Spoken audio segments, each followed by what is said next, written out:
Isn't magic dangerous? Coupled with warnings about ghosts, cults, and possessions, I've heard this question for almost a decade. Sometimes there are also stories about someone who knew someone who knew someone that ended up badly. But is magic really dangerous, and isn't there a bigger threat, or one of many, we've been conveniently ignoring? While not answering directly, this video essay offers my 2 cents to hopefully increase awareness. But before that, a little disclaimer. Now, I'm not a truth seeker, a mystery knower, an adept, or an initiate of any system or order, and neither a luminary of any platform, let alone culture. Think of me as a disciplined dabber, a biohacker who uses rituals instead of nootropics, or as a renegade of magic. Everything I say is based on personal practice, nothing fancy, pentagrams and hexagrams, and the experiences of those who've worked through my manuals. Welcome to the permission economy. As long as packaged and peer-reviewed, risk is acceptable and even encouraged.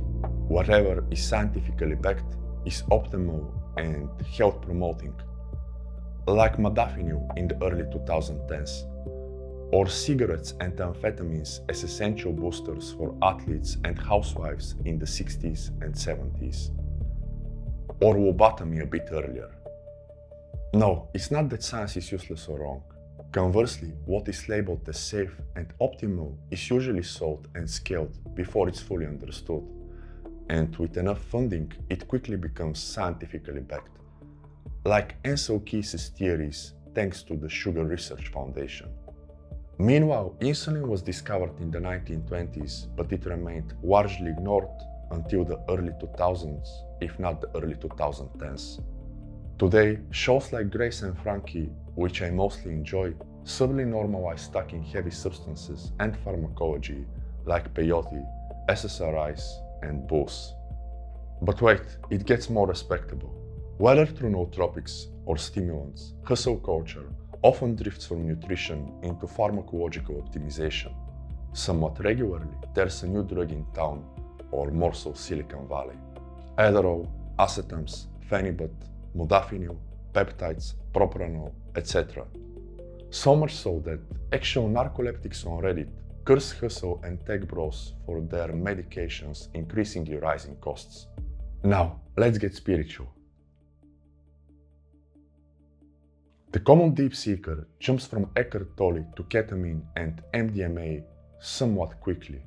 If they can afford it, they attend ayahuasca ceremonies, or at least get some psilocybin to learn the mysteries of the universe. Their favorite guru assures them they too can start a one-person business with the power of now and enough Adderall to perhaps learn Photoshop. And if they are really serious about joining the new elite or the top 1%, they also get to listen to common self-help slogans during ecstatic states. At the same time, not that many people are actually getting richer, and the obesity pandemic continues to reign supreme, with obese personal trainers on the rise, and the perfectly legal alcohol, which causes more deaths and accidents than any other substance. Michel Foucault called this biopower, the notion that institutions don't just treat bodies, but define terms like normal, productive, optimized, and healthy, selling you the means to achieve it. Now, let's stop for a second. All this is perfectly fine, but throwing symbols in the air while speaking in Aramaic or Enochian to influence your own perception, mind states, and overall perspectives is a taboo. Think of that for a moment. While coming with a price, performance enhancers do work, and that may not necessarily be a good thing. If something helps you do things you hate or don't necessarily enjoy very efficiently, well, in such a case, whole seasons of your life can be spent in a direction you never actually chose, altering your brain chemistry to be productive at something that was never yours. Is that success, or more so a drift with good metrics? In contrast, magic doesn't let you do that easily or at all. It enlightens you on whether something is even for you in the first place and if there isn't something else you should be actually doing. Not because it's easier, but because it aligns with who you are. So in a sense, one tool makes you productive with whatever, the other one aligns you with what is inside.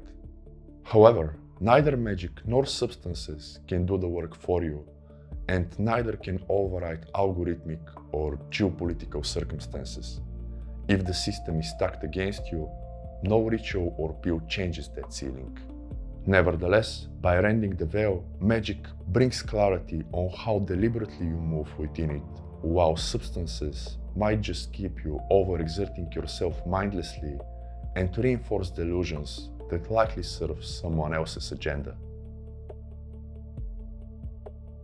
Some microdose nootropics and psychedelics to boost creativity, writers to write, creatives to generate ideas, and it works for some of the time. Some become Steve Jobs, others you will never hear of. On the contrary, I genuinely believe that comparable results are achievable or at least possible through study and practice for those with skills, discipline, and willingness to commit, whatever that would imply based on their situation. Magic, pentagrams and hexagrams lets you shut down a working in a minute or two, followed by grounding practices. You can also manipulate the intensity through different models and frameworks, or even cycle things very efficiently. Severe doubts, questioning who you are, disturbing thought trains, emotional breakdowns or mood swings, dying for people and people dying for you, abrupt changes in desire, taste, and preferences. You have an off switch and you can use it if needed. In contrast, when a substance hits your system, there's pretty much nothing you can do about it. Crossing the blood-brain barrier can bring you an incredible feeling and performance, followed by deep depression due to neurotransmitter depletion or imbalance. Based on genetics and predispositions, it can also unlock 4 years of agoraphobia without much benefit. And if you form a habit or an addiction, you have to deal with it. It might be that one tool returns agency to you as you study it or commit to it, whereas another robs you out of it the more you consume it. Perhaps this is not too dissimilar from what Ivan Illich called iatrogenesis, when the so-called cure systematically destroys your capacity to heal. But hey, whatever the case, it's your empirical evidence. People seek shamanic ceremonies to understand their souls and the fundamental events that shape their lives, to access something beneath the surface narrative, which probably wasn't theirs in the first place. Well, what do you know? You can do that from the comfort of your home. No shaman or retreat required. There also won't be vomiting or fainting or necessarily feeling like dying physically. Just keep discipline when the metals start melting and you begin figuring yourself and your place in the universe out rather quickly. If you decide to quit or want to quit, quit. But do not label things one way or another because you feel uncomfortable with what you found or because certain lifestyle changes became non-negotiable. Based on my research, Paul Krugman and Israel Regardie, who was one of the original biohackers, claimed that Enochian names can produce effects somewhat comparable to microdosing LSD in terms of insights and realizations. Now, I never dropped acid, so I cannot confirm it, yet I believe it's worth considering for those planning to microdose or start spending money on retreats and psychedelics.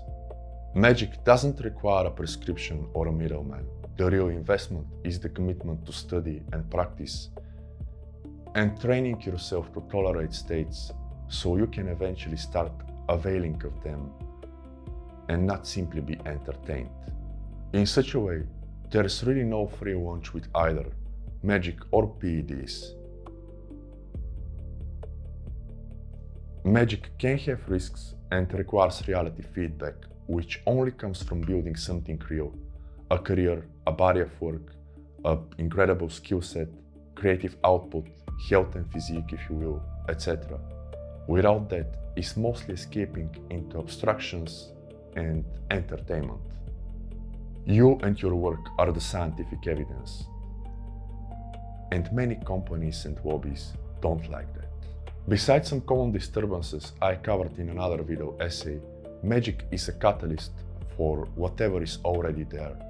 If you have underlying issues, addictions, no discipline, and unhealthy habits, Magick can exacerbate those or force you to change in not necessarily pleasant ways. After all, you don't want to supercharge a jalopy, do you? Peace.